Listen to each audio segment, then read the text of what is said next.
오늘 말씀 받도록 하겠습니다. 오늘 말씀은 출애굽기 23장 20절로부터 30절입니다. 출애굽기 23장 20절로부터 33절. 우리 함께 봉독하도록 하겠습니다. 내가 사자를 내 앞서 보내어 길에서 너를 보호하여 너를 내가 예비한 곳에 이르게 하리니 너희는 삼가 그의 목소리를 청종하고 그를 노엽게 하지 말라. 그가 너희의 허물을 용서하지 아니할 것은 내 이름이 그에게 있음이니라.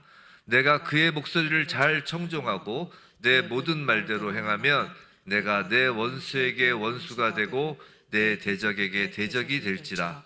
내 사자가 내 앞서 가서 너를 아모리 사람과 헷 사람과 브리스 사람과 가나안 사람과 히윗 사람과 여부스 사람에게로 인도하고 나는 그들을 끊으리니 너는 그들의 신을 경배하지 말며 섬기지 말며 그들의 행위를 본받지 말고 그것들을 다 깨뜨리며 그들의 주상을 부수고 내 하나님 여호와를 섬기라. 그리하면 여호와가 너희의 양식과 물에 복을 내리고 너희 중에서 병을 제하리니 내 나라에 낙태하는 자가 없고 임신하지 못하는 자가 없을 것이라. 내가 너의 날수를 채우리라. 내가 내 위엄을 내 앞서 보내어 내가 이를 곳에 모든 백성을 물리치고 내 모든 원수들이 내게 등을 돌려 도망하게 할 것이며 내가 왕벌을 내 앞에 보내리니 그 벌이 히위 족속과 가나안 족속과 헷 족속을 내 앞에서 쫓아내리라. 그러나 그 땅이 황폐하게 되므로 들짐승이 번성하여 너희를 해할까 하여 1년 안에는 그들을 내 앞에서 쫓아내지 아니하고 내가 번성하여 그 땅을 기업으로 얻을 때까지 내가 그들을 내 앞에서 조금씩 쫓아내리라. 내가 내 경계를 홍해에서부터 블레셋 바다까지 광야에서부터 강까지 정하고 그 땅의 주민을 내 손에 넘기리니 내가 그들을 내 앞에서 쫓아낼지라. 너는 그들과 그들의 신과 언약하지 말라. 그들이 내 땅에 머무르지 못할 것은 그들이 너를 내게 범죄하게 할까 두려움이라. 내가 그 신들을 섬기면 그것이 너의 올무가 되리라. 아멘. 우리 잠깐 기도하고 시작하겠습니다. 하나님 아버지, 이 시간 성령님으로 아버지 충만히 저희의 마음에 채워 주시옵소서. 말씀을 전하는 자나 말씀을 듣는 자나 한 성령 안에서 하나의 마음, 바로 하나님의 마음을 품게 하시고 아버지 말씀 가운데 하나님의 뜻이 온전히 선포되고 전하여지고 그 말씀이 성령님을 통하여 우리의 마음에 심기어 주여 아버지 저희 이 땅에서의 남은 삶 동안 이 말씀이 주여 저희의 삶의 빛이 되게 하여 주옵소서. 주여 긍휼히 여기시고 기름 부어 주옵소서. 감사하고 살아계신 예수 그리스도 이름으로 기도드립니다. 아멘. 자, 지난주가 성령 강림주일이어서 이제 출애굽기 잠깐 쉬고 레위기 말씀했었습니다. 자, 오늘은 다시 이제 출애굽기로 돌아와서 말씀을 받겠는데요. 이제 한 주 건너뛰었으니까 잠깐 지금까지 걸어온 그 이스라엘 백성의 그 구원의 여정을 한번 되짚어 보도록 하겠습니다. 자, 이스라엘 백성의 구원의 여정은 어린 양의 피로부터 시작했어요. 그리고 홍해를 건넜습니다. 만나도 먹었고요, 반석의 물도 마셨습니다. 중간에 아말렉과 전쟁도 있었어요. 그죠? 그리고 시내산에 다다른 것이에요. 그곳에서 하나님은 십계명을 비롯한 율법을 쫙 주셨습니다. 이스라엘 백성은 대단한 기적을 경험했고요, 상상할 수 없는 은혜를 경험했습니다. 그런데 그렇다면 그 기적을 경험하며 지금까지 이 여정을 걸어온 이스라엘 백성은 과연 구원을 받은 것이냐는 것이에요. 아니라는 거예요. 알다시피 지금 이스라엘 백성 가운데 가나안 땅에 들어간 사람은 몇 명이에요? 지금 이 시내산에 있는 이스라엘 백성 중에 가나안 땅에 들어간 사람은 딱 2명이라는 거예요. 여호수아와 갈렙뿐이었다는 것입니다. 나머지 백성들은요 모두 광야에서 죽었다는 것이에요. 즉 구원을 받지 못했다는 것이에요. 구약은 신약의 예표입니다. 하나님은 지금 시내산에 있는 그 구약의 출애굽 1세대 이스라엘 백성에게 주시는 말씀을 통해 신약의 지금 우리 교회에게 무엇을 말씀하시려는 것일까요? 오늘 본문 말씀은 출애굽기 20장 1절부터 시작된 그 십계명부터 시작해서 23장 19절까지, 그러니까 지지난주까지에 이어져 나온 율법의 결론이고요, 어쩌면 이스라엘 백성의 지금까지의 출애굽 여정의 결론과도 같은 말씀이에요. 부디 오늘 말씀을 통하여 과연 하나님께서 신약의 교회인 우리에게 무엇을 말씀하려고 하시는지를 우리 모두 깨닫게 되길 주님의 이름으로 축원합니다. 자, 오늘 본문을 보겠습니다. 20절이에요. 20절. 내가 사자를 내 앞서 보내어 길에서 너를 보호하여 너를 내가 예비한 곳에 이르게 하리니. 내가 사자를 앞서 보내어라고 합니다. 뭘 앞서 보낸다고요? 사자예요. 그럼 여기서 사자가 무엇일까요? 전통적인 유대 주석가들은 여기서의 사자를 당시 하나님과 백성의 중재자 역할을 하고 있던 모세로 보았어요. 하지만 오늘 본문의 21절에서 뒤이어 나오는 그가 너희의 허물을 용서하지 아니할 것이라는 말씀이나 내 이름, 즉 하나님의 이름이 그에게 있음이니라 라는 표현을 볼 때 분명히 그 사자는 신적인 권위를 지닌 존재라는 사실을 보여주고 있음을 우리는 알 수 있어요. 즉 모세는 아니라는 거예요. 그럼 천사일까? 우리 보통 사자하면 천사 생각하죠. 그것도 아닌 것이 하나님께서 당신의 이름을 천사에게 두신 적이 없어요. 하나님의 이름을 천사는 물론 천사도 피조물이잖아요. 그 어떤 피조물에게 하나님의 이름을 둘 수는 없는 거니까요. 그럼 여기서의 사자는 무엇일까? 이 사자로 번역된 히브리어는 말라크인데 보냄을 받은 자라는 의미예요. 그래서 하나님의 뜻을 이 땅에 전달하도록 보냄을 받은 사명자이고요, 하나님의 백성을 온전하게 지키고 바른 길로 인도하는 임무를 맡은 거룩한 일꾼이에요. 즉 20절에 나온 것처럼 보호하고 예비한 곳에 이르게 하고 이렇게 하는 역할을 하는 일꾼입니다.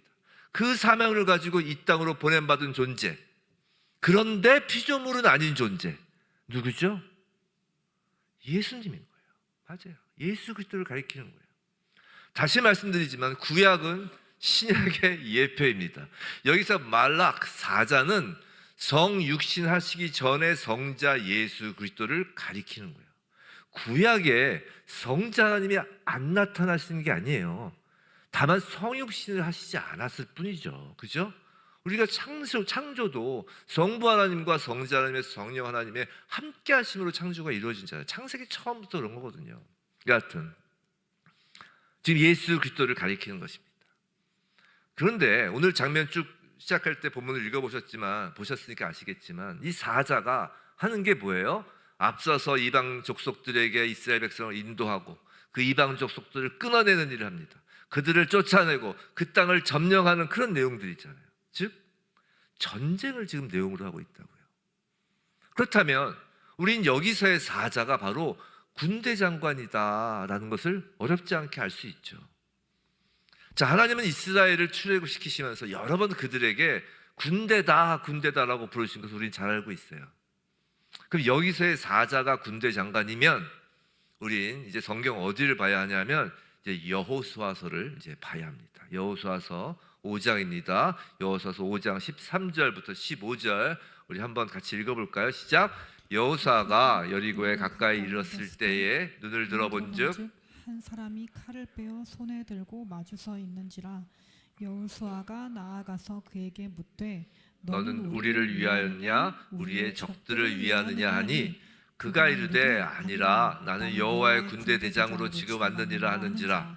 여호수아가 얼굴을 땅에 대고 엎드려 절하고 그에게 이르되 내 주여 종에게 무슨 말씀을 하려 하시나이까. 여호와의 군대 대장이 여호수아에게 이르되 내 발에서 신을 벗으라. 내가 선 곳은 거룩하니라 하니 여호수아가 그대로 행하니라. 자, 지금 이 장면이 어떤 장면이냐면 여호수아가 가나안 땅에 도착해서 첫 전투 전장인 여리고성 앞에 지금 서 있는 그 첫 전투 장면 직전의 장면이에요. 성도 여러분, 여호수아가 여기까지 오는데 지금 몇 년이 걸린 줄 아세요? 40년이에요. 여호수아가 눈을 들어보니 한 사람이 칼을 빼어 손에 들고 여호수아 앞에 지금 딱 서 있는 것입니다. 여호수아가 그에게 묻습니다. 지금 뭐라고 물었어요? 너는 우리를 위하느냐 우리의 적들을 위하느냐. 성도 여러분, 이 질문을 그냥 보면 너무 당연한 질문처럼 보이지 않으세요? 그렇죠? 지금 앞에 칼을 빼어든 어떤 그 위풍당당한 어떤 사람이 있으면 여호수아 입장에서는 그 사람이 우리 편인지 아니면 적군 편인지가 가장 궁금할 게 아니에요. 그죠? 그런데 이 질문에 바로 이스라엘 그 1세대가 40년을 광야에서 떠돌다가 가나안에 들어가지 못한 이유가 담겨 있다는 거예요. 여호수아의 질문을 다시 보세요. 다시 띄워놨네요. 너는 우리를 위하느냐 우리의 적들을 위하느냐? 질문의 기준이 지금 어디에 있는 거예요? 우리라는 거예요. 질문 자체가 잘못된 것이라는 거예요. 기준이 잘못되었다는 것이에요. 자, 칼을 손에 든 사람의 대답을 보시기 바랍니다. 이 대목에서 깨웃하지 않으셨어요? 깨웃하지 않으면 그게 깨웃하는 건데. 자, 뭐라고 대답해요? 그가 이르되 아니라 나는 여호와의 군대 대장으로 지금 왔느니라. 지금 가장 뭐라고 하나요? 지금 먼저 그 칼을 든 남자가 아니라. 자, 이게 무슨 말이에요? 네 질문 자체가 잘못됐다는 거예요. 이스라엘의 대표자인 여호수아는 지금 이스라엘을 대표하는 사람이잖아요. 즉 이스라엘이 지금 우리 편이냐 우리의 대적이냐라는 우리를 기준으로 질문을 하였지만 손에 칼을 든 자는 그 질문 중에 내가 너희 편이야 아니야 너희 대적 편이야 이렇게 그 질문 중에 하나를 선택할 수 없다는 거예요. 질문 자체가 잘못됐다는 것이에요. 즉 우리 편도 아니고 우리 대적 편도 아니기 때문이에요. 그는 우리라는 기준에 맞추는 자가 아니라는 거예요. 이해가 되셨어요?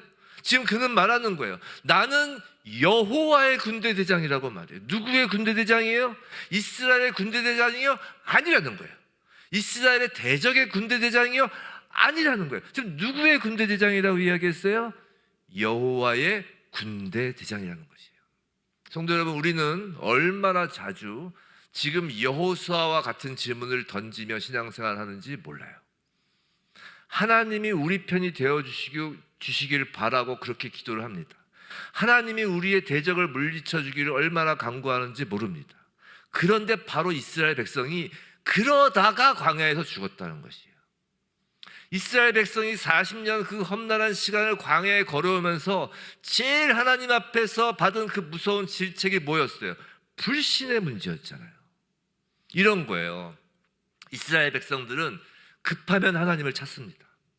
그리고 이제 문제 해결을 받고 숨 쉴만 하면 그땐 하나님 별로 의지도 하지 않고 필요도 없어 합니다. 그러다가 또 뭐가 떨어지고 부족하면 와 죽겠다 살겠다 하면서 아우성 치면서 하늘을 찌를 듯 지도자를 원망하고 원성을 터뜨립니다. 잘 생각해 보세요.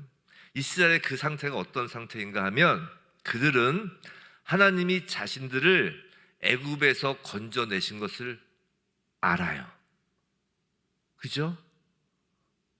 아니 그 열장을 경험하고 어린 양의 피를 경험하고 홍해를 건넜잖아요. 하나님이 자신들을 애굽에서 건져내신 것을 모르는 게 아니라니까요. 안다니까요. 즉 하나님이 구원자신 것을 알아요. 단순히 머리로 하는 것 정도가 아니라 몸으로 경험했어요. 실제로 상상할 수도 없는 기적과 이사를 봤다고요. 아마 성경에 나오는 기적 중에 출애굽의 기적만한 것도 없을 거라고요. 그렇죠? 그런데 그들에게 하나님은 그들 기준에서, 즉 그들의 경험과 지식에서 그들의 구원자는 될지언정 그들의 주가 되어 있진 않았다는 거예요. 성도 여러분, 이건 우리에게 매우 중요한 신앙의 단계를 말해주는 거예요. 보통 교회를 다닌다고 하면 누구나 예수 그리스도께서 내 죄를 대속하시고 십자가에 나를 대신해 죽으신 사건을 우리가 머리로 동의해요. 가끔 신비한 체험도 해요. 그런데 그 다음 단계에 힘겹고 어려운 싸움이 있다는 거예요. 그게 뭐냐면 내 삶의 구석구석 하나의 예외도 없이 예수 그리스도가 내 삶의 주인이 되어 주시는가? 라는 싸움이 있다는 거예요. 성도 여러분, 예수님은요 우리의 군대 장관이 아니라 여호와의 군대 장관이에요. 근데 우리는 언제나 내가 필요할 때만 예수님이 나의 군대 장관이 되어 주시기만을 구합니다. 내가 건강을 잃고 재산을 다 잃고 자녀의 공궁에 빠질 때만, 뭔가 두려운 일이 있을 때만 예수님이 내 편이 되어서 그 질병을 물리쳐주고 가난을 벗겨주고 공궁에서 꺼내주기만을 바랍니다. 그럼 주인이 누구라는 거예요? 필요할 때는 예수님을 부르고 찾는, 필요가 없을 때는 부르지도 않는 내가 주인이라는 거예요. 이스라엘 1세대가 바로 그러했다는 것입니다. 십계명을 받고 율법을 받고, 아니 그 전에 어린 양의 피를 바르고 홍해를 건너고 하늘의 만나와 반석의 물을 먹고 마시고 그 내가 주인인 것을 버리지 않으면 그것을 두고 믿음이 없다라고 하시는 거예요. 성도 여러분, 구원에서 우리가 명심해야 할 것은 예수가 우리 편이 되는 것이 아니라 우리가 예수 편이 되는 거예요. 그것을 믿음이라고 하는 것입니다. 제가 전에도 한번 말씀드렸잖아요. 믿음이 뭐예요? 확 내던지는 거라고. 예수께서 그러셨잖아요. 요한복음 그때 할 때 예수님이 의지하지 않으셨다. 그게 뭐예요? 의지가 그게 믿다라는 그 헬라어 단어였잖아요. 예수님이 의지하지 않으신다고. 예수님은 우리 어느 누구에도 의지하지 않으신 분이에요. 우리가 예수님께 확 안기는 거지. 우리가 예수님 편이 되는 거예요. 그것을 믿음이라고 하는 거예요. 그렇기 때문에 믿음이 있으면 당연히 우리가 예수 편이 될 수밖에 없다는 것이에요. 믿음이 그런 거라니까요. 여호와의 군대 장관인 예수 앞에서 예수의 말에 청종하는 자가 여호와의 군대인 것이지, 그 말씀에 고개를 돌리는 자는 당연히 여호와의 군대가 아닌 거예요. 당연한 거예요. 그래서 오늘 본문 21절 22절에서 그렇게 이것을 말씀하시는 거예요. 너희는 삼가 그의 목소리를 청종하고 그를 노엽게 하지 말라. 그가 너희의 허물을 용서하지 아니할 것은 내 이름이 그에게 있습니다. 22절, 내가 그의 목소리를 잘 청종하고 내 모든 말대로 행하면 내가 내 원수에게 원수가 되고 내 대적에게 대적이 되리라. 지금 그의 목소리를 청종하고를 몇 번 반복해요? 2번 반복하잖아요. 자, 그래서 청종에 해당하는 히브리어가 히브리어 원을 조금 말씀을 드릴게요. 히브리어가 그 유명한 쉐마입니다. 쉐마. 좀 들어보셨죠? 쉐마. 이게 듣다, 경청하다, 유의하다라는 뜻뿐 아니라 응답하다, 순종하다라는 뜻도 있어요.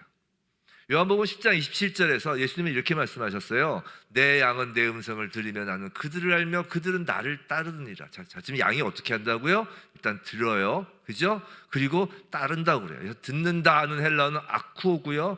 따른다는 헬라어는 아콜로루데오예요. 비슷해요. 이 둘을 합치면 그게 쉐마인 거예요.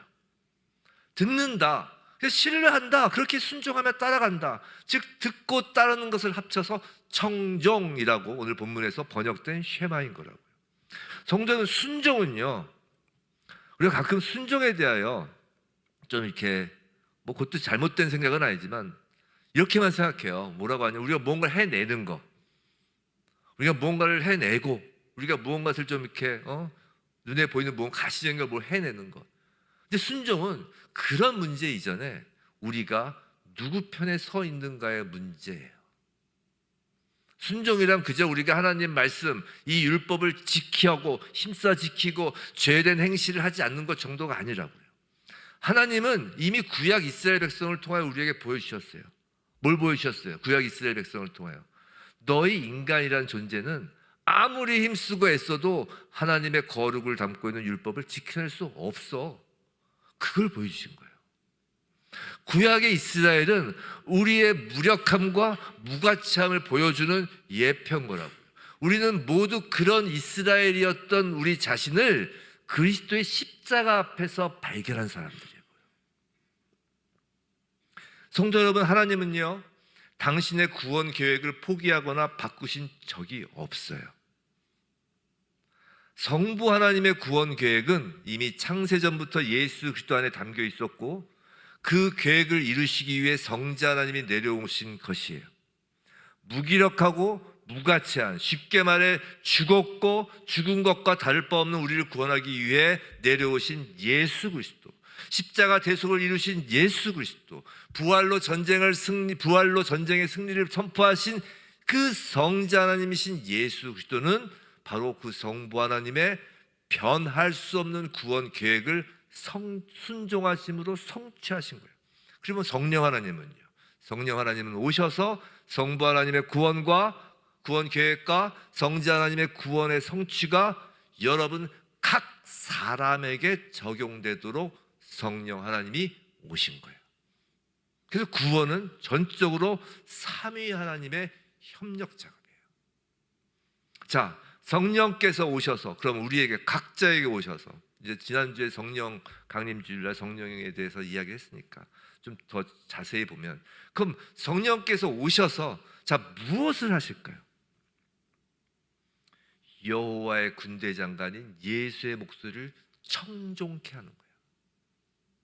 성령 하나님은 우리의 지정의를 통해 우리가 예수의 편이 되는 여호와의 군대가 되도록 하시는 거예요. 우리가 마치 입대 영장을 받으면 군대에 가서 훈련을 받는 것처럼 훈련을 받게 하시는 거예요. 그 훈련의 목적은 우리가 군대 장관의 편에 서 있도록 하는 훈련이라고요. 언제라도 군대 장관 그 편에 서 있도록. 생각을 해보세요. 군대가 뭐예요? 전쟁을 치러야 되잖아요. 우리 군대 안 오셔도 뭐 다 알죠. 근데 만약에 군대 장관, 소위 말해서 지휘자의 말을 안 들으면 어떡해요? 그건 군대가 아니잖아요. 근데 늘 지휘자의 말을 듣게 하도록 하는 훈련이라고요. 여호와의 사자인 예수 그리스도의 목소리 이외에 다른 목소리, 세상 목소리, 어둠에 속한 목소리를 따라가지 않도록 하는 훈련이라고요. 성도 여러분, 이 마지막 때에 예수님께서 말씀하셨잖아요. 성경이 내내 얘기하는 게 그거잖아요. 거짓 교사, 거짓 선지자. 그게 뭐예요? 다른 사람 따라가지 말고 내 양은 내 말을 따르라는 거잖아요. 갈수록 더 넘쳐난다니까요. 그래서 성령님께서 오셔서 그 훈련을 시키시는 거예요. 여호와의 사자인 예수의 목소리 이외에 다른 목소리를 청종하지 않도록 말이에요. 자, 한번 상상해 보세요. 그런데 자, 대한민국 군대에 입대를 하였습니다. 상상해 보기도 싫어요. 기억하기도 싫어. 그때 기억하기도 싫지만 여하튼 제가 군대 이야기 자주 하는 건 군대에서 받은 그 임팩트가 세기 때문이에요. 그러니까 지긋지긋해. 여하튼 근데 이제 대한민국 군대에 입대를 했는데 만약에 그 중에 누군가 딱 전쟁이 일어났어요. 실제 전투가 벌어졌는데 갑자기 총뿌리를 같이 훈련받던 아군에게 탁 들이댄다면 어떨까요? 그 사람은 애초부터 대한민국 군인이 아닌 거예요.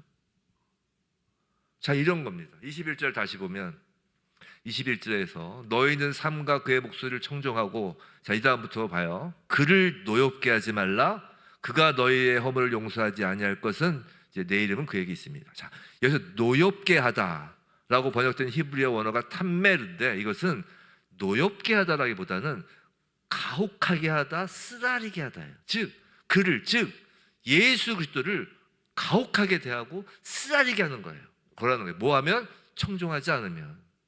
또 허물로 번역된 히브리어는 피시아켐이라는 단어인데 이건 부숴버리다, 돌아서다, 반역하다는 거예요. 즉 너희의 허물이라는 건 뭐냐면 군대 장관을 부셔버리고 군대 장관으로부터 돌아서고 군대 장관으로부터 반역하는 거예요. 군대 장관을 향해서 반역하는 거예요. 자, 그 용서하지 아니할 것을. 자, 용서하다라는 히브리어 단어는 옮기다, 들어 올리다라는 뜻이에요. 이렇게 들어 올리다. 자, 종합하면 이런 거예요. 우리가 군대에서 밥 먹을 때, 누워 잠자고 쉴 때, 옷을 제공받을 때는 몇십니다라고 하면서 그것을 다 누리다가 막상 유격 훈련을 받는다고 갑자기 식량 줄이고 막 고생시키고 또 훈련뿐만 아니라 진짜 전쟁에 나가야 된다고 딱 하니까 갑자기 총뿌리를 훈련 대장에게 탁 겨누고 또 곁에 훈련병을 향해서 총을 딱 막 쏘고 그렇게 반역하는 거예요. 그러면 그 사람을 데리고 전쟁터에 나갈 수 있어요? 또 전쟁을 모두 끝내고 들어가야 할 가나안 땅에 데리고 갈 수 있나요? 그럴 수 없다는 것이에요. 애초부터 그는 믿는 자도 아니었고 오히려 가라지였다는 거예요. 천국으로 옮겨갈 수도 없고 아까 옮기다고 했잖아요. 들어 올려진다고 했잖아요. 들어 올려져서도 안 되는 거예요. 그는 군대 장관인 예수의 편에 선 자가 아니었던 거예요. 군대 장관이 내 편이기만을 원했지 내가 군대 장관의 편이 아니었던 것이에요. 새하늘과 새 땅은 알곡과 가라지를 구별하여 가라지 모두 불태우고 알곡만 들어가는 곳이라니까요. 성령이 우리에게 오셔서 우리로 하여금 여호와의 군대 장관인 예수 그리스도 편에 서게 하면 당연히 우리는 군대 장관의 목소리를 청정하고 그 말대로 행하게 되어 있습니다. 그것이 순종이라는 거예요. 순종은 우리에게 불가능한 율법을 지켜내라는 것이 아니라 여호와의 군대 장관 편에 있기에 여호와의 군대 장관의 목소리를 청종하는 너무도 당연한 것을 이야기하는 거예요. 뭐 명령이나 요구가 아니라 당연한 거라는 거예요. 예수의 양처럼 말이에요. 그럼 좀 더 구체적으로 얘기를 해서 아까 성령이 우리의 지정의를 통해 일하신다고 했는데 제가 자주 이제 생각하고 말하는 게 성령은 항상 우리의 마음 속에서 일을 하시고 마음을 통해서 일하는데 그 마음이라는 것이 단순히 뭐 생각 뭔가 막 궁금하지만 우리가 인격체를 표현할 때 보통 지정의로 표현하잖아요. 우리 지정의를 통해 일하신다고 했는데 자 일단 우리는 하나님을 인격적이신 분으로 알고 있어요. 그죠? 근데 그게 무슨 말이냐면 우리의 인격과 눈높이를 맞춰서 일하신다는 뜻이에요. 하나님은 신격을 가지신 분이시지 인격을 가지신 분이 아니에요 사실. 근데 우리가 하나님을 인격적이라고 불리는 건 하나님께서 우리의 인격과 눈높이를 맞춰서 일하신다는 거죠. 자, 성령 하나님도 삼위 하나님 중 한 분이므로 인격적이에요. 자, 성령은 먼저 예수의 목소리를 듣게 하십니다. 말씀을 통해 예수 그리스도의 십자가와 부활을 우리에게 듣게 하십니다. 우리는 그렇게 해서 예수를 알게 돼요. 이게 지의 영역이에요. 그죠? 잘 생각해 보세요. 제가 저번 새벽 예배 때 한번 말씀을 드린 건데 우리가 어떤 사람을 사랑한다고 합시다. 사랑해 보셨어요? 지금 우리 부부로 계신 우리 성도님들 서로 사랑하시죠? 아멘? 아멘 안 하시네? 사랑하시죠? 자, 사랑한다고 해봅시다. 그럼 한 번도 보지도 않은 사람을 사랑할 수 있나요? 우리 젊은 친구들 중에 뭐 사랑해본 경험도 있고 하고 있는 사람도 있겠지만 한 번도 보지 않은 사람을 사랑할 수 있어요? 없죠. 전혀 모르는 사람을 사랑할 수 있나요? 그럴 수 없죠. 먼저 알아야 합니다. 그게 지혜예요. 그게. 그런데 알면 알수록 그 사람에 대하여 관심을 갖게 되고 그 관심이 호감으로 변하고 호감이 사랑으로 깊어지죠. 우리 부부로 오신 성도님들 부부를 알면 알수록 사랑이 더 깊어지죠. 아멘. 할렐루야. 즉 이게 정의 영역이에요. 그건. 예수를 알면 알수록 말씀을 들으면 들을수록 예수를 더욱 사랑합니다. 이게 정의 영역이에요. 그리고 그 사랑이 커질수록 이제 뭐 어떻게 돼요? 이제 그 사람을 위해 무언가 하고 싶어지는 거예요. 적어도 그 사람 말을 따르고 싶고 그 사람을 슬프게 하기 싫어하는 거예요. 아까 슬프게 하다. 그게 아까 그거라고 그랬잖아요. 노엽게 하다. 슬프게 하기 싫어지는 거예요. 이게 의의 영역이에요. 그죠? 지정의가 따로 노는 게 아니라고요. 이렇게 지정의 인격체 전부로 예수를 알고 사랑하며 순종케 하는 인격이 성령 하나님이시라는 거예요. 그런데 그 성령의 일하심 가운데 있는 그 성도의 순종이 하루아침에 완전해지는 것이 아니에요. 하루아침에 완벽해지는 것이 아니에요. 그것이 오늘 본문 29절 30절이에요. 자, 그러나 그 땅이 황폐하게 되므로 들짐승이 번성하여 너희를 해할까 하여 1년 안에는 그들을 내 앞에서 쫓아내지 아니하고 내가 번성하여 그 땅을 기업으로 얻을 때까지 내가 그들을 내 앞에서 조금씩 쫓아내리라. 자, 하나님은 이스라엘 백성에게 젖과 꿀이 흐르는 가나안 땅을 약속하였지 황폐한 불모지를 약속하지 않으셨다고요. 따라서 하나님은 이스라엘이 가나안 땅의 그 풍요로운 상태를 그대로 인수받을 수 있도록 가나안 원주민들의 멸망과 추방을 지금 1년간 보류하고자 하셨던 거예요. 만약에 그 땅에 사는 사람이 없어지면 또 야생동물이 급증하게 되고 이로 인해 새로 들어온 이스라엘 백성에게 위협이 가해지는 것을 미리 방지하시고자 하신 것도 하나의 이유죠. 이스라엘 역사에서 실제로 이 같은 염려가 실제로 이루어진 일이 있어요. 그게 뭔지냐면 사마리아를 중심으로 이제 북왕국 이스라엘이 이제 몰락했을 때 그 땅의 인구가 급격히 감소했는데 그 결과 각종 야생동물이 기승을 부렸어요. 그래서 심지어 막 사자들이 여러 사람의 생명을 해친 적이 있었다고요.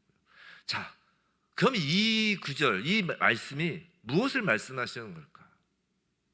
그건 일단 이런 사실들을 통해 역사의 주인이신 하나님께서 당신과 당신의 백성을 중심으로 이 역사의 시간을 정하고 계시다라는 하나님 주권적인 그 역사의 그 진리를 말씀하시는 거예요. 일단 그게 있고 또 하나는 하나님은 아신다는 거예요. 우리가 어느 정도 할 수 있는지, 감당할 수 있는지. 즉 우리는 이 사실을 통하여 우리의 순종이라는 건 역시 일단 첫째, 성령 하나님의 역사하심 속에서 이루어진다는 사실을 깨닫고, 자, 우리의 믿음의 분량이 아직 적어서, 즉 지의 영역이 아직 부족해서, 예수 알기가 부족해서, 또 우리의 주님을 향한 사랑이 아직 적어서, 행함의 모습이 잘 나타나지 않고 있다 하여도 그 군대 장관 되시는 예수의 편에 서서 그의 정하신 때를 기다리며 묵묵히 그 믿음의 길을, 사랑의 길을, 구원의 여정을 완주하라는 거예요. 조금씩. 오늘 그러잖아요. 조금씩. 하나님이 하시는 일이에요. 조금씩이. 한 걸음 가라는 거예요. 제가 예전에 어떤 성도님이 그 얘기를 하시더라고요. 저한테, 목사님, 조금씩 하는 것 같아요. 그 얘기 하시더라고요. 그렇게 막 했으면 좋겠는데 조금씩 하는 것 같고, 조금씩 이제. 근데 제가 그때 기억나실까 모르겠어요. 제가, 맞아요. 그게 제대로 가고 있는 거예요. 제가 그랬다. 그게 하나님이 일하시는 방법이에요. 성도 여러분, 우리는 자주 과연 내가 정말 믿는 사람인지, 구원을 받은 사람인지 궁금해하죠. 그죠? 그래서 그 틈을 타서 그 구원파 몇 날 몇 시 어느 장소에서 그런 이제 이단이 확 타고 들어온 건데, 하여튼 우리는 궁금해합니다. 솔직히. 특히 어느 때 더 궁금해해요? 내가 죄된 행위를 했을 때. 그렇잖아요. 또 잘못을 저지르면 그런 생각이 더 듭니다. 야, 내가 믿는 사람 맞아. 야, 내가 구원받은 사람이 맞아. 더군다나 직분자들은 더 합니다. 거기에 직분까지 덧쳐요. 야, 내가 이래가지고 목사가 맞아. 뭐 그런 생각 든단 말이에요. 또 뭘 생각하냐면, 야, 하나님이 이런 나를 용서하실까라고 두려워하기도 하죠. 그죠? 그런데요, 그거 아세요? 그런 생각을 한다는 것 자체가 이미 여러분은 믿음이 있고 여러분은 지금 구원의 여정을 걷고 있다는 증거라고요. 세상 사람들은요, 죄를 지어도 하나님을 전혀 의식하지 않아요. 하나님 눈치 안 봐요. 죄를 지어도, 야, 내가 구원받지 못하면 어떡하지? 이런 생각을 1도 하지 않습니다. 그럼 뭘 해요, 세상 사람들은? 그저 후회 정도는 해요. 같은 죄를 져도 믿음이 없는 자는 후회하는 것에 머무르지만 믿음이 있는 자는 하나님을 의식해요. 그리고 죄에서 돌이키려는 소위 회개를 하는 것입니다. 자, 오늘 하나님 말씀의 이제 결론입니다. 24절 25절. 자, 너는 그들의 신을 경배하지 말며 섬기지 말며 그들의 행위를 본받지 말고 그것들을 다 깨뜨리며 그들의 주상을 부수고 내 하나님 여호와를 섬기라. 그리하면 너희가 너희 양식과 물에 복을 내리고 너희 중에서 병을 제하리니. 자, 그들의 신을 경배하지 말며, 그죠? 24절. 또 섬기지 말며 내 하나님, 25절, 내 하나님 여호와를 섬기라 라고 하세요. 또 32절 가면 너는 그들과 그들의 신과 언약하지 말라라고 하십니다. 이게 뭐예요? 바로 이제 우리가 처음 율법을 시작했던 그 십계명의 처음부터 보아온 너는 나 외에는 다른 신을 내게 두지 말라. 이 첫 계명이잖아요. 즉 첫 계명이 뭐예요? 하나님을 사랑하라는 거잖아요. 십계명을 시작하면서 이걸 뭐라고 제가 제목 붙이면서 시작했어요? 사랑의 언약식이라고 했어요. 그래서 지금 모든 율법의 결론 부분, 오늘 본문이 모든 율법의 결론 부분이라고 했어요. 이스라엘의 그 여정의 결론이면서 모든 율법의 결론 부분에서 하나님은 다시 사랑으로 지금 결론을 내리시는 거예요. 자, 군대 장관, 전쟁 이야기 하다가 사랑이 결론이라니 이게 무슨 말일까? 사랑하는 성도 여러분, 예수님은 여호와의 군대 장관이라고 하였어요. 그리고 예수님 편에 선 우리를 여호와의 군대라고 하였습니다. 군대 장관은 군인을 명령하고 지휘하여 전쟁에서 싸우게 하십니다. 우린 이것을 두고 보통 주님이 우리를 사용하신다라고 말하는 거예요. 그죠? 자, 여호수아서를 보면 하나님께서 여호수아가 이제 전쟁에 딱 나갈 때 반복하시는 말씀이 있어요. 이 말씀이 있으면 무조건 이기는 거예요. 그 전쟁에서. 어떤 말씀이에요? 내가 그들을 내 손에 넘겨주었으니. 그죠? 기억나시죠? 여호수아서에 보면 그 전쟁 앞전을 보세요. 그럼 항상 그런 말이 나오지. 또 내가 그들을 내 손에 붙였으니 라는 표현이 있어요. 여리고성 싸움 때도 그랬고 그 이후의 싸움에도 그렇고 유일하게 중간에 진 전쟁에서 안 하죠. 아간이 죄를 져가지고 지잖아요. 그 다음 전쟁에서 지들끼리 나갔다가. 근데 하나님께서 여호수아가 전쟁에 나갈 때 그 전쟁에서 이기는 전쟁에 꼭 내가 그들을 내 손에 넘겨주었으니 붙였으니 라는 표현을 한다고요. 즉 이건 이미 이긴 전쟁이니까 너희는 나가서 내 손에 넘겨준 그들 그냥 취하기만 하면 된다는 것이에요. 이것을 두고 우리는 어떻게 표현하는 거냐면 하나님이 우리를 쓰신다라고 표현하고 또는 하나님이 우리를 하나님의 일하시는 통로로 삼는다라고 하는 거라고요. 그런데 하나님은 그냥 아무나 쓰시지 않아요. 하나님의 통로는 아무나 하나님의 통로로 쓰시지 않아요. 하나님 앞에 일단 가장 우리가 떠오르는 게 어떤 통로를 쓰세요? 깨끗한 통로를 쓰세요. 그 그릇들 비유할 때 하나님이 쓰시는 그릇은 금그릇이냐 나무로 만든 그릇이냐가 중요한 게 아니라 어떤 그릇을 쓰세요? 깨끗한 그릇을 쓰시는 거예요. 자, 그럼 깨끗한 통로의 특징이 무엇일까요? 내가 이 율법을 지키면 쓰임받고 이 율법을 어기면 버림받고 그러는 걸까요? 즉 율법을 완전히 수행하는 것이 깨끗한 그릇이라는 거예요. 아니에요. 오히려 그런 걸 두고 율법주의라고 하는 것이고 예수님은 그런 율법주의자들을 호되게 질책하셨죠. 하나님이 확실하게 쓰시는 통로는 깨끗한 통로인데 그 깨끗함은 오직 예수 그리스도의 보혈로만 가능하다는 거예요. 깨끗함은 은혜로 가능한 것이지 율법으로는 더러운 것만 드러낼 뿐이라는 것이잖아요. 그래서 주님을 날마다 만나고 날마다 주님 앞에 서는 사람이 깨끗한 통로가 되는 것이에요. 성도 여러분, 우리가 주님의 보혈의 은혜 앞에 머무르고 그분 앞에 거하며 그분 앞에 날마다 엎드려 그분을 묵상하고 그렇게 주님과 교제하면서 주님을 머리로 하는 것을 지나서 그분의 지정의와 우리의 지정의가 연합되면 될수록 우리는 깨끗한 통로가 되는 거라고요. 그걸 한마디로 말하면 하나님과 우리가 하나가 된다는 것이고 하나님과 사랑의 관계를 맺고 있다고 하는 것이에요. 성도 여러분, 우리가 늘 하나님 편에 서면 설수록 하나님을 알면 알수록 하나님을 사랑하게 되는 것이고요. 하나님을 사랑하면 할수록 하나님의 말씀을 청종하는 것이 힘들지 않게 되는 거예요. 날마다 하나님을 인식하고 날마다 하나님을 인정하고 하나님을 높이고 하나님과 날마다 함께 거하고 그분을 묵상하고 그러신 분들은 늘 하나님 앞에 거하면서 하나님을 더 깊이 사랑하게 되잖아요. 해보셨잖아요. 안 해보셨어요?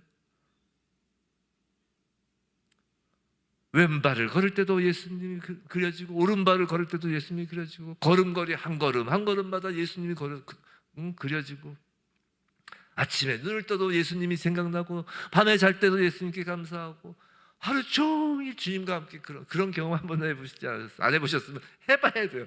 해봐야 알죠.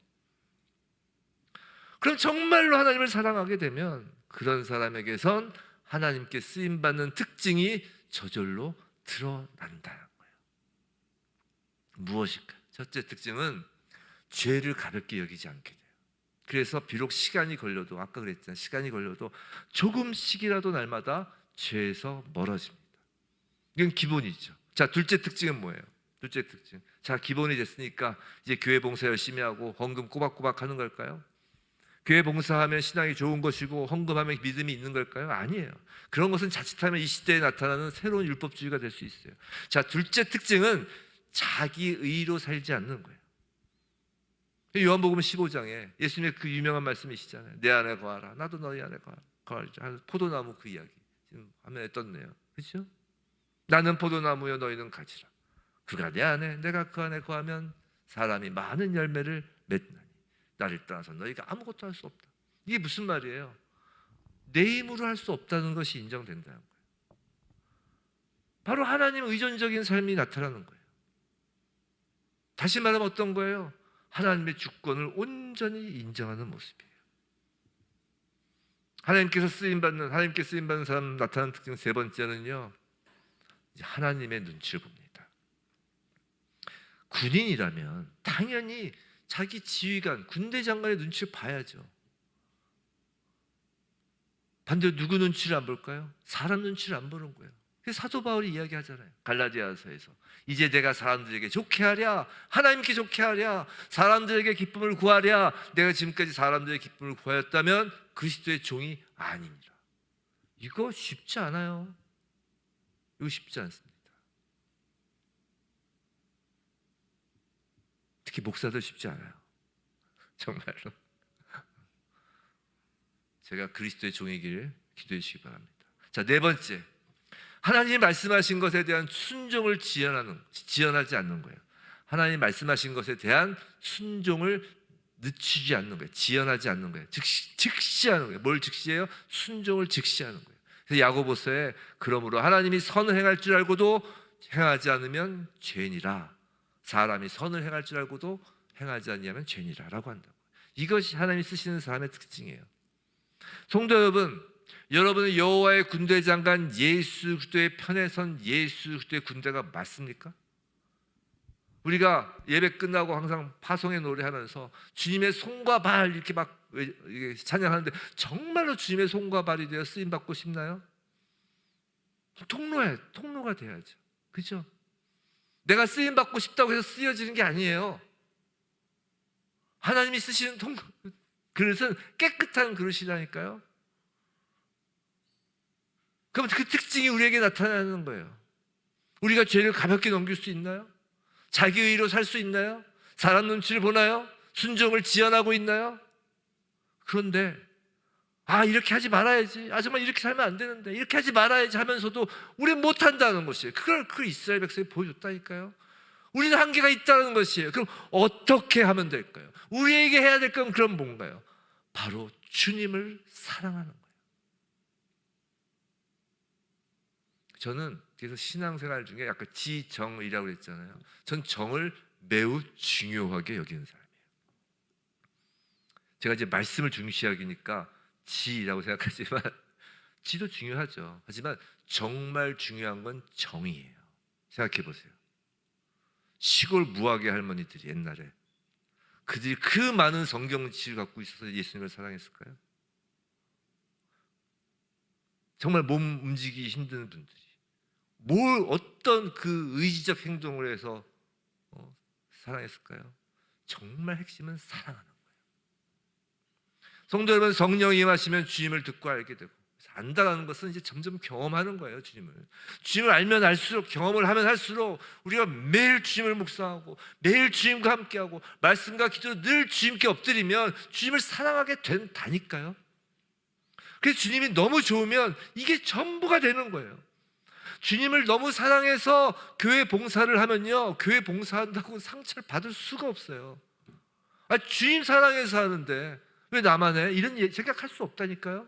오히려 남이 할까봐 안 되는데 이러지. 주님을 너무 사랑해서 선교지에 나가는 거예요. 그 사람들이 대단해서 나가는 게 아니에요. 그냥 주님을 우리보다 더 사랑하는 것 뿐이에요. 너무 좋아서, 너무 사랑해서 있는 것 다 내려놓고 가는 거예요. 전에 어떤 분 간증되니까 의사가 갑자기 다 내려놓고 병원 다 내려놓고 선교지 갔다는 거 아니에요. 그냥 단 거 아니에요. 주님을 너무 사랑하니까 그런 거예요. 희생이라고 감히 말하지 않는다고요, 선교사님들이. 사랑하는데 뭐가 희생이에요? 교회 직분자들도 똑같아요. 목사도 마찬가지예요. 제가 뭘 내려놨어요? 저 내려놓은 거 하나도 없어요. 제가 전에 한번 변호사 제 아는 분이 그 얘기 하더라고요.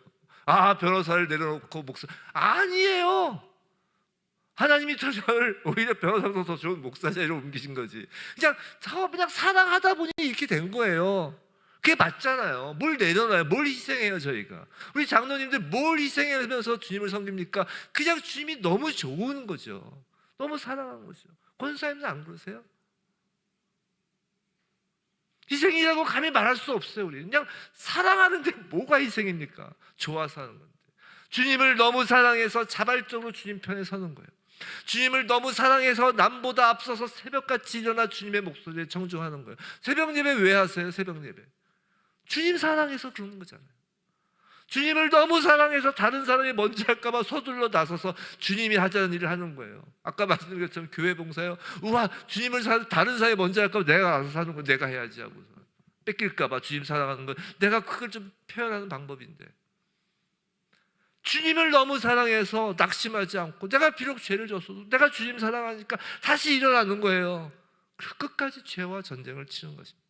그것을 순종이라고 하는 거예요. 사랑이 곧 순종인 거예요. 이스라엘 1세대는 왜 강해해서 죽은 거예요? 사랑하지 않아서 죽은 거예요. 사랑하지 않아서 죽은 거예요. 하지만 여호와의 군대 장관 앞에 얼굴을 땅에 대고 엎드려 절하고 그에게 이르되 내 주여 종에게 무슨 말씀을 하려 하시나이까 라고 하며 여호와의 군대 장관이 내 발에서 신을 벗으라 내가 선 곳은 거룩하니라 할 때 그대로 행한 여호수아는 가나안에 들어가는 거라고요. 여호와의 군대 장관 편에 섰기 때문입니다. 성도 여러분, 주님을 너무나도 사랑할 때 우리의 인생이 세상 사람들 눈에 볼 땐 피해 보는 것 같을 수 있어요. 주님을 너무나도 사랑할 때 세상 사람들 눈에는 우리 인생이 오히려 안 풀리고 안 되는 것 같을 수 있어요. 손해 보는 것 같을 수가 있어요. 근데 그렇지 않아요. 오늘 본문에서 하나님은 무엇을 보여주세요?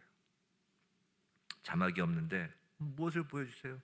하나님께서 뭘 약속하세요? 25절 너희의 양식과 물에 복을 내리고 너희 중에서 병을 제하리니 내 나라에 낙태하는 자가 없고 임신하지 못하는 자가 없을 것이라 내가 너의 날수를 채우리라. 이게 뭐예요? 하나님은 약속하신 땅을 예표로서 지금 보여주고 계시는 거라고요. 우리가 천국을 우리의 인간의 언어로 표현을 못해요. 그죠? 하나님이 아까 인격이라고 했잖아요. 인격이 뭐예요?